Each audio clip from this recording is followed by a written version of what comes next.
Welcome students, welcome to my channel Inspiring Minds by Math Master। ਅੱਜ ਅਸੀਂ class 10th ਦੀ exercise 3.5 ਹੈ ਉਹਦਾ fourth question ਦਾ fourth part ਕਰਾਂਗੇ। Math ਨੂੰ ਹੀ NCERT ਵਾਲਾ ਲੈ ਸਕਦੇ ਹੋ, ਉਹਦੇ ਵਿੱਚ ਤੁਹਾਨੂੰ ਸਾਰਾ ਲੱਭ ਜਾਏਗਾ ਕੁਐਸਚਨ ਕੀ ਹੈਗਾ। ਚਲੋ ਅਸੀਂ ਕੁਐਸਚਨ ਪਹਿਲੇ ਰੀਡ ਕਰਦੇ ਹਾਂ, ਫਿਰ ਉਸ ਤੋਂ ਬਾਅਦ ਕਰਦੇ ਹਾਂ ਕੁਐਸਚਨ। ਦੇਖੋ ਬੇਟਾ, ਪਹਿਲੇ ਕੁਐਸਚਨ ਦੀ ਸਟੇਟਮੈਂਟ ਰੀਡ ਕਰਾਂਗੇ, ਇੰਗਲਿਸ਼ ਮੀਡੀਅਮ 'ਚ ਕਰਾਂਗੇ, फिर उस तो बाद पंजाबी मीडियम भी नाल ही देख लाँगे। Places A and B are 100 kilometre apart on a highway. Highway ते 100 किलोमीटर अपार्ट टू प्लेसिस है A and B। One car starts from A and another from B at the same time। Same time ते car ए और car B दोनों start होंगे हैं। Sorry, car एक जी a place तो चलती है, कार जी दूसरी है वो बी प्लेस तो चलती है सेम टाइम पे। If the cars travel in the same direction travel कर दी हैं at the different speeds, they meet in 5 hours। If they travel towards each other, जो एक दूसरे वाले पास ट्रैवल कर दी हैं, they meet in 1 hour। What are the speeds of two cars. ਅਸੀਂ ਦੇਖਣਾ ਕਿ ਦੋ ਕਾਰ ਜਿਹੜੀਆਂ ਕਾਰਾਂ ਦੀ ਗੱਲ ਕਰੇ ਕਰਦੇ ਆ, ਉਹਦੀ ਸਪੀਡ ਕੀ ਹੈਗੀ ਆ। ਚਲੋ ਇੱਕ ਵਾਰੀ ਇਹਨੂੰ ਪੰਜਾਬੀ 'ਚ ਵੀ ਦੇਖ ਲੈਂਦੇ, ਫਿਰ ਕੁਐਸਚਨ ਕਰਨਾ ਸ਼ੁਰੂ ਕਰਦੇ ਆ। ਆਓ ਦੇਖੀਏ ਪੰਜਾਬੀ 'ਚ ਕੀ ਹੈਗਾ। ਇੱਕ ਰਾਜਮਾਰਗ ਤੇ ਦੋ ਸਥਾਨ A ਤੇ B। ਉਹੀ ਆ ਗਿਆ ਕਿ ਹਾਈਵੇ ਦੇ ਉੱਤੇ ਦੋ ਪਲੇਸਿਸ ਹੈਗੇ A ਤੇ B, 100 ਕਿਲੋਮੀਟਰ ਦੀ ਦੂਰੀ ਤੇ ਹਨ। ਦੋਨੋਂ 100 ਕਿਲੋਮੀਟਰ ਦੀ ਦੂਰੀ ਤੇ ਆ। ਇੱਕ ਕਾਰ A ਤੋਂ ਅਤੇ ਦੂਸਰੀ ਕਾਰ B ਤੋਂ ਇੱਕ ਹੀ ਸਮੇਂ ਤੇ ਚੱਲਣਾ ਸ਼ੁਰੂ ਕਰਦੀਆਂ ਹਨ। ਜੇਕਰ ਇਹ ਕਾਰਾਂ ਅਲੱਗ-ਅਲੱਗ ਗਤੀ ਨਾਲ ਇੱਕ ਹੀ ਦਿਸ਼ਾ ਵਿੱਚ ਚੱਲਦੀਆਂ ਹਨ, ਸੇਮ ਡਾਇਰੈਕਸ਼ਨ 'ਚ, ਤਾਂ ਇਹ 5 ਘੰਟੇ ਬਾਅਦ ਮਿਲ ਜਾਣਗੀਆਂ। ਜੇਕਰ ਇਹ ਕਾਰਾਂ ਇੱਕ ਦੂਜੇ ਵੱਲ ਜਾਂ ਵਿਰੋਧੀ ਦਿਸ਼ਾ ਵੱਲ ਚੱਲਦੀਆਂ ਹਨ ਤਾਂ ਇਹ 1 ਘੰਟੇ ਬਾਅਦ ਮਿਲ ਜਾਣਗੀਆਂ। ਇੱਥੇ ਇੱਕ ਹੈ 1 hour, ਪੰਜਾਬੀ 'ਚ ਲਿਖਿਆ ਹੋਇਆ ਇੱਕ 1 hour, 1 ਘੰਟਾ। 1 ਘੰਟੇ ਬਾਅਦ ਮਿਲ ਜਾਣਗੀਆਂ। ਦੋਵੇਂ ਕਾਰਾਂ ਦੀ ਗਤੀ, ਜਿਹਨੂੰ ਚਾਲ ਕਹਿੰਦੇ ਜਾਂ ਸਪੀਡ ਕਹਿੰਦੇ ਆ, ਉਹ ਪਤਾ ਕਰੋ। ਦੇਖੋ, ਸਭ ਤੋਂ ਪਹਿਲੇ ਤਾਂ ਅਸੀਂ ਲੈਟ ਕਰਾਂਗੇ ਦੋਨੇ ਕਾਰਾਂ ਦੀ ਸਪੀਡ, ਗਤੀ। ਆਓ ਦੇਖੀਏ ਕਾਪੀ 'ਤੇ ਕਿ ਕਿੱਦਾਂ ਇਹ ਕੁਐਸਚਨ ਸ਼ੁਰੂ ਕਰਨਾ। ਚਲੋ ਆਓ ਦੇਖੀਏ। ਦੇਖੋ ਬੇਟਾ, ਇਹਨੂੰ ਇੱਦਾਂ ਲਿਖਾਂਗੇ ਆਪਾਂ। ਪਹਿਲੇ ਜਿਹੜੀਆਂ ਦੋ ਕਾਰਾਂ ਸੀਗੀਆਂ ਉਹਨਾਂ ਦੀ ਚਾਲਾਂ, ਜਿਹਨੂੰ ਸਪੀਡ ਕਹਿੰਦੇ ਅਸੀਂ, ਉਹ ਮੰਨਾਂਗੇ ਅਸੀਂ। ਮੰਨ ਲਓ ਸਥਾਨ A ਤੋਂ ਚੱਲਣ ਵਾਲੀ ਕਾਰ ਦੀ ਗਤੀ x ਕਿਲੋਮੀਟਰ ਪਰ ਆਰ। फिर अगे मान लो स्थान B तो चलने वाली कार की गति y kilometre per hour. English इतना लिख लेंगे, let speed of car starts from place A and let speed of car start from place B। एक दी x आ गई, एक दी y आ गई, x kilometre per hour, y kilometre per hour. और एक नाल लिख लिया distance between place A and B। वो दिते तुहानूं 100 किलोमीटर अपार्ट। ये दोवां सथानां दे विचकार दी गति जिहड़ी 100 किलोमीटर है। सथान A ਅਤੇ B विचकार दी दूरी कितनी है? 100 किलोमीटर। ये आ गया इत्थों तक। हुण असीं अकॉर्डिंग टू क्वेश्चन, प्रश्न अनुसार हम इन्हू पहले समझांगे, फिर जो उस तो बाद इक्वेशनस बननी है। पहले क्वेश्चन को समझ लीए है की है। देखो, मान लो पहली जी कंडीशन हैगी है, क्योंकि यह क्वेश्चन मैं तुम्हें पहले दसिया कि इन्होंने क्वेश्चनों के दो कंडीशनस दी होंगी। दोनों कंडीशनों तो दो इक्वेशन बननिया। पहली कंडीशन तो पहली इक्वेशन बनेगी, दूसरी कंडीशन तो दूसरी बनेगी। हुण पहले असीं पहली कंडीशन जी है ना ਉਹਨੂੰ ही देखना है। देखो पहले की है, पहली कंडीशन की आ, यह मान लो असीं पहले A ते B बनाते प्लेस, तो इन्हां दे विचकार दी जिहड़ी डिस्टेंस हैगी आ वो 100 किलोमीटर, वो भी लिख लो। हुण इत्थे एक कार है,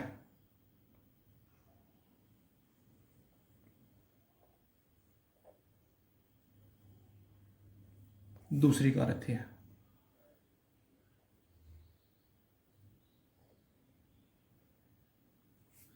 ਹੁਣ ਇਹ ਦੋਨੇ ਕਾਰਾਂ ਜਿਹੜੀਆਂ ਆ,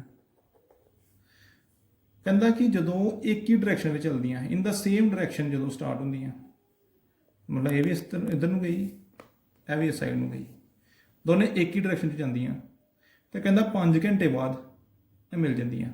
ਦੇ ਮੇਟ ਇਨ 5 hours। ਅਸੀਂ ਆਪਣੇ ਕੋਲ ਲੈਟ ਕਰ ਲੈਂਦੇ ਕੋਈ ਪਲੇਸ, ਆਪਣੇ ਕੋਲ ਮੰਨ ਲੈਂਦੇ ਕਿ ਇਹ ਜਗ੍ਹਾ ਹੈ C, ਜਿੱਥੇ ਆ ਕੇ ਮਿਲ ਜਾਂਦੀਆਂ। ਮਤਲਬ ਦੋਨੇ ਕਾਰਾਂ, ਇਹ ਕਾਰ ਵੀ तो यह कार भी आ के इत्थे मिल गई, आ गए C पॉइंट पर। ठीक है, हुण यह भी 5 घंटे चली कार, ये भी 5 घंटे चली। बस इस कार ने डिस्टेंस कितनी कवर की, सिर्फ बी तो सी तक, किन्ने घंटे 5 घंटे।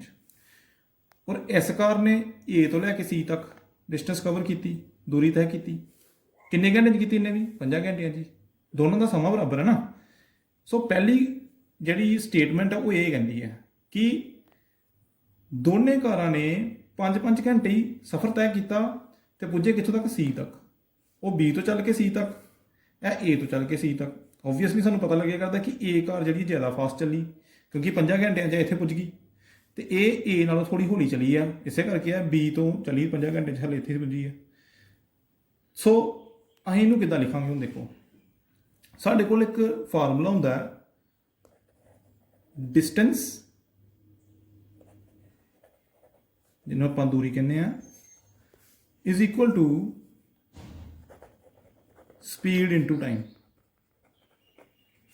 मतलब गति गुना समय। यह फार्मूले में ही यूज करेंगे। Distance is equal to speed into time. पहले ही कार वो वाली गल करते जी ए तो चली है, उन्हें कितनी डिस्टेंस तय की, ए सी डिस्टेंस।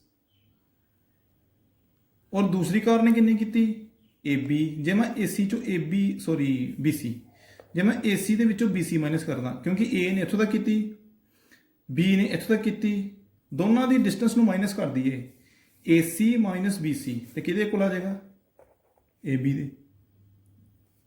ए बी तो साढ़े को हैगा distance between place A and B, इतने लिख भी सकते हैं A B is equal to 100 kilometre. A B हो गया 100। हुण ए सी की है जी ए वाली कार ने डिस्टेंस कवर की है, और डिस्टेंस का की है formula speed into time.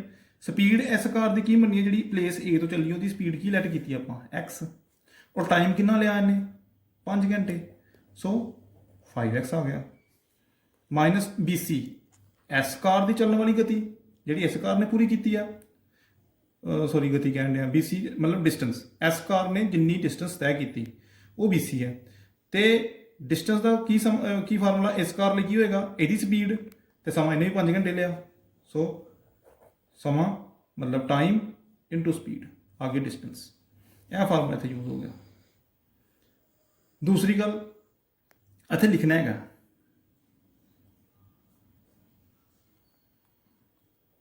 cars meet in 5 hours at place C when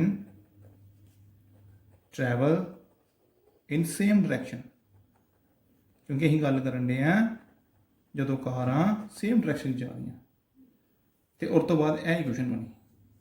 Punjabi की लिखन गए, पंजाबी वाले बच्चे लिख सकते हैं कि जदों कारां एक ही दिशा वाल चल रही हैं तो वह सी बिंदु पर मिलदियां हैं, लिख सकते आप। नैक्सट अगे देखो 5 जड़ा है दोनों के कॉमन कट लो बाहर, ठीक है। हुण डिवाइडिंग बोथ साइड्स बाय 5,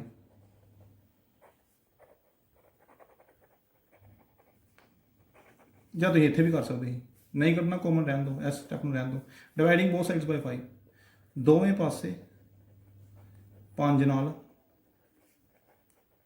भाग करन ते कितना आ गया 5x अपॉन 5, 5y फिर अपॉन 5, 100 अपॉन 5, 5 ना 5 कैंसल है, इत्थे 5 का टेबल 20 तक पढ़ीए तो फिर हो जाता 5 को 5 तो 20 5 100 कोई बचा कि इतने एक्स बचा माइनस का वाई बचा और इधर बचा 20। यह नंबर आ गया तो एक इक्वेशन। ये पहली हले ही की है कंडीशन यूज़ की है जो कारां एक ही दिशा में चले करती हैं। हुण ये दूसरी कंडीशन यूज़ करांगे when cars travel in opposite directions and let they meet at point D। मान लो उनकी D पॉइंट से मिलनी है, पंजाबी च की लिखांगे, मान लो कारां डी बिंदु ते मिलदियां हन जदों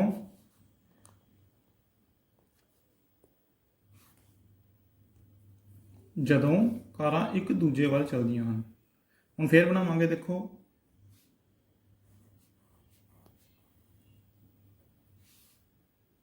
ए आ गया, बी आ गया। हुण फिर देखो कार नूं सीरियसली लेना, कार दा सिर्फ समझण लई है, सीरियसली नहीं लेना इहनूं। इस डायरैक्शन में जाया करती है, दूसरी कार इस डायरैक्शन में जाया करती है, मतलब एक दूजे वाल नूं ओपोजिट डायरैक्शन में जाया करती है, ये इधर नूं इधर नूं। हुण मान लो कि इत्थे किते पॉइंट डी आ जिथे आके मीट कर जांदियां, इत्थे मैं लिख दिना मीटिंग पॉइंट, इत्थे मिल गई आके। हुण देखो इत्थों लैके इत्थों तक तो 100 किलोमीटर है, सानूं दित्ते दा कि ए बी 100 किलोमीटर है, ठीक है। ਇਹਦਾ मतलब है कि ਜਿਹੜਾ ए डी है तो प्लस डी बी है वो जमा ए बी बराबर ए बी दे, ठीक है। यही चीज़ मैं यूज़ करांगे कि जो यह दोनों चलनगियां इत्थे मिलनगियां, ਇਹਦਾ मतलब तो वह मिलदियां किन्ने घंटे च, 1 घंटे च मिल जांदियां। cars meet in 1 hour, कारां Punjabi वाले पंजाबी च लिख लेंगे, इंग्लिश वाले इंग्लिश लिख लेंगे। कारां 1 घंटे बाद मिल जांदियां हन। सो की लिखांगे, ए डी जमा B D, A D B D बराबर ए बी, ए बी पहले लिख लो 100। ए डी मतलब इस कार की तय की दूरी, इस कार ने जिहड़ी कार ए तो चली है वो डी तक पुजी है 1 घंटे च, तो इन्हें दूरी है तय की है, तो दूरी का जोड़ा फार्मूला है वो की है भला, डिस्टेंस का टाइम इंटू स्पीड, तो टाइम 1 घंटा 1 आ गया, स्पीड एक्स है। उस तरह यदि 1 गुणा वाई आ गया, सो एक्स जमा वाई बराबर आ गया 100। यह नंबर दूजी इक्वेशन होगी। हुण पहली इक्वेशन तो दूसरी इक्वेशन में 2312 मैथड लगाओ तो इन्हू सोल्व करो। वैसे तुम कोई भी मैथड लगा सकते हो, मैं तुहानू सारे मैथड कराते हैं, ग्राफिकल भी कराते दा, फिर उस तो बाद सबस्टिट्यूशन भी कराते दा, एलिमिनेशन भी कराते दा, हुण क्रॉस मल्टीप्लिकेशन मैथड ही जिहड़ा वो भी करवाते दा।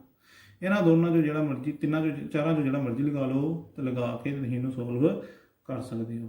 हुण एक क्वेश्चन रह गया, इस क्वेश्चन दे विच कोई प्रॉब्लम नहीं होनी चाहिए, जे हैगी है तो मैनूं तुसीं WhatsApp ते दस सकते हो। तो हुण नैक्सट असीं एक क्वेश्चन जिहड़ा रह गया वो नैक्सट वीडियो च करांगे। ओके बेटा, बाय बाय।